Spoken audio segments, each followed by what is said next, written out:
Welcome to Amsterdam!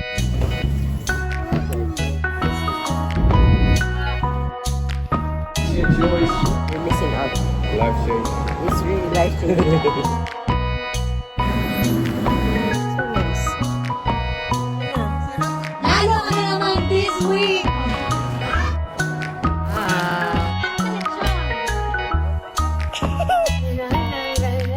Sobrang ganda.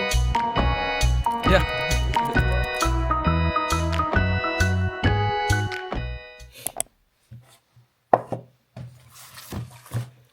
Hi titas, good morning. Welcome na naman po sa new video. Medyo matagal po ako nag-vlog since nakabalik ako dito sa Netherlands kasi wala po talaga, hindi ko po kayang mag-vlog. Mainly because few days and I think 2 days before ako lumipad papuntang Netherlands, pabalik ng Netherlands, I received a message from one of my former colleagues na Polish na kachika-chika ko din siya sa work, guys. And sabi niya, yung kaibigan ko sa work, si Christoph, ano siya, I think nakita niyo siya sa vlog ko dati, nung birthday ko. May Polish doon na may ano dito sa, may tao dito, may tali dito ba, may buhok siya dito, pero kind of may bald siya ba. Ano siya, team leader ko po siya, and siya yung pinakaunang naging kaibigan ko na taga-team ko ba, kasi palagi niya po akong tinutulungan and ina-assist and tinuturuan sa lahat-lahat doon. Ang bait-bait niya po talaga, ang naging kaibigan ko talaga siya. I think na-mention ko din po, siya yung nag-gift sa akin na nung birthday ko last September. Nag-give sa akin ng bag na, basta nakita niyo yata yun, yung Guess na bag. And then, binigyan niya ako ng cute na perfume, yung Miss Dior. And also, yung mga chocolates and snacks for Anna. Basta, ang thought is, mahalaga po siyang kaibigan para sa akin. Lalo na na-meet ko siya sa work and siya talaga yung tumulong sa akin. Isa sa mga tumulong sa akin sa work and nakapalagayan ko ng loob sa trabaho. Going back, before I flew to the Netherlands, I received bad news na may sakit siya and hindi na daw okay. So talagang napaiyak ako nung na-receive ko yung news na yun kasi nung umalis ako ng company namin, siya kasi din paalis. So, nag-promise kami ba, nag-hug pa kami and nag-promise na magkikita kami ulit na pagbalik ng work kasi yun, nakabakasyon siya. And ako naman, kind of magbabakasyon, di ba? A week before I officially left work, siya din, bumalik siya. Tapos, nag-usap kami na 11, tanong pa siya, 11 o'clock, andun ka ba? Sabi ko, andun ako, break ko yun. So, yun, nagkita kami, nagchika, and goodbye, chuchu-chuchu. And then, sabi ko, yun nga, hindi nasagi sa isip ko na magkakasakit siya ng ganun. Kasi, nung last kami nagkita, nung January, or last week of December ba yun, or first week of January, okay naman po siya. Parang hindi ko pa nakitaan ng kahit ano.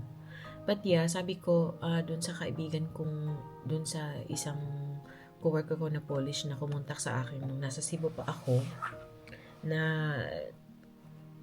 please tell me the details kung paano siya i-visit dun sa hospital.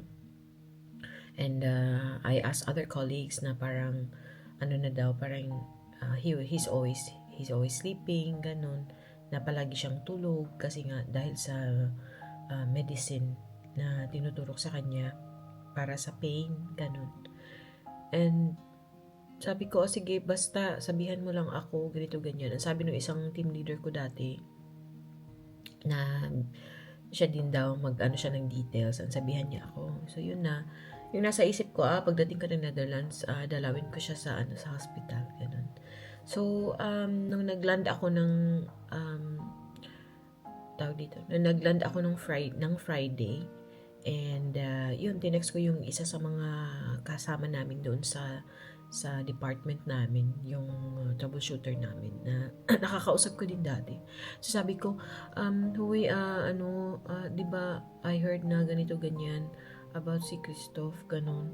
And alam mo ba kung paano siya? Alam mo ba kung ano yung detalye para ma-ano ko siya, para ma-visit ko siya? Ang sabi po niya na hours before ako nag-land na pumanaw siya. He passed away. Ganun. So, na-shock ako kasi kakalan ko pa lang ba, nabasa ko yung message. Hindi ko alam kung anong sasabihin ko. Hindi din ako makaiyak kasi yung katabi ko yung father-in-law ko kasi siya, di ba, yung nag-pick up sa akin. So, tinawagan ko kaagad si Ruth kasi nung na-receive ko yung news nung may sakit siya, si Ruth kaagad yung tinawagan. Talagang naiyak ako. So, tinawagan ko si Ruth pero hindi din ako naiyak kasi nga naiyak ako sa father-in-law. Pero parang hindi ko ma-imagine ba na sa isang iglap, ganun, wala na siya. Diba? Parang yung nasa isip ko na parang, bakit siya? Ang dami naman sigurong masamang tao sa mundo. Bakit yung kaibigan ko yung ganun ba? Yun. So, nag-text ako doon sa kasama namin. Sabi ko, pwede ko bang puntahan siya? Nasa mortuary sila. Sabi niya, okay lang daw sa family na may pumuntang kaibigan or iba. Sabi ko, sige, kasi mag-arrange pa ako ng kung sino makakatid sa akin kasi distansya po yung mortuary. Kaso sabi niyang nung contact ko later on na, sige, update kita, ganito, ganyan, pero nakatanggap sila ng tawag na hindi na siya pwedeng makita. Ayun. And I think they were gonna start transporting him to Poland. So sabi ko, wala na chance na makita ko siya. Yun. Na parang sa isang iglap ba, guys, wala na yung tao. Nagbakasyon lang ako ng 3 weeks sa Cebu. Yun, pagbalik ko, wala na siya. Diba? 5 weeks before, parang nag-usap pa kami. Parang normal lang na pag-uusap. And then, ang bilis ng pangyayari na nalaman pala niya na may cancer siya sa tiyan. And parang yung na siya na stage ba? Parang terminal na siya. Later stage na. So, ilang araw po ako, hindi ko talaga maatim na mag-vlog na parang, syempre masaya ako na nakabalik ako, pero palagi ko po siyang iniisip. Yun. And, kino-comfort naman ako ni Mister. Hindi ko talaga maisip. Until now, parang, hindi pa siya nagsisink in na, parang, hindi ko pa maano ba na wala na pala talaga siya. Yung totally wala na. Text pa kami sa WhatsApp minsan. Kasi magkalapit lang din. Hindi kami ganun kalayo yung sa kanila. Yung niya, yung tinitirhan niya dati, malapit sa angkol ni Ruth, yung palagi namin pinupuntahan. Minsan, pag pumunta ako, message ko siya, hoy, malapit ako dyan sa inyo. Dito ako sa angkol ni Ruth. Ang ikli ng buhay, and hindi natin talaga alam kung saan tayo, kung kailan yung panahon natin. So, it's easier said than done, pero let's make the most of it and maging intentional tayo sa mga gusto natin sa buhay, mga taong pinapapasok natin sa buhay natin, and sinispend natin yung time with them. And yun sa mga, and yun naisip ko na parang, oh my God, paano pag ako yun? Parang naisip ko, nag-overthink kagad ako ba yung mag-ama ko, ganito, yung family ko, ganun. So yeah, let's just make the most of our life. And since dumating ako, parang ayokong i-waste yung energy ko sa mga bagay na hindi totoong nakaka-apekto sa akin talaga. Yung mga unnecessary na stress, ayoko na siyang isipin. Gusto ko na lang mag-focus sa kung anong importante sa akin, yung family ko, yung close friends ko, yung family, yun. Kasi ang ikli po ng buhay. And let's take care of ourselves. I mean, health-wise, no? Sa kanya, na I recall na ilang beses niyang nasabi sa akin na parang napadoktor siya kasi masakit yung tiyan niya. There was even one time in December na parang sabi niya, sakit niya rin yung tiyan niya. Sabi ko, uy, may ano ako doon sa taas kasi parang may hyper siya or something. May gamit ako doon sa taas kaso magkaiba kami ng break. So, hindi ko nabigay sa kanya. Yun na pala yun. Yun. Diba? Parang, it was too late. Ay, I hope kung saan man siya ngayon, happy siya. And,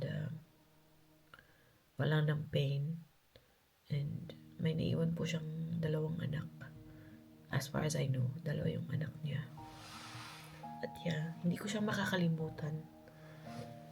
Napakabait po niyang kaibigan tsaka katrabaho. Yun lang. Kaya po yun, hindi ako nag-vlog na medyo almost 1 week. Kasi kind of nag-grieve din ako ba. Although hindi ako family, pero mahalaga po siyang kaibigan sa trabaho. Yun. Nasad talaga ako. But yeah, life must go on. But yeah, mamaya mag-out po kami ni Ana. Mag-grocery po kami.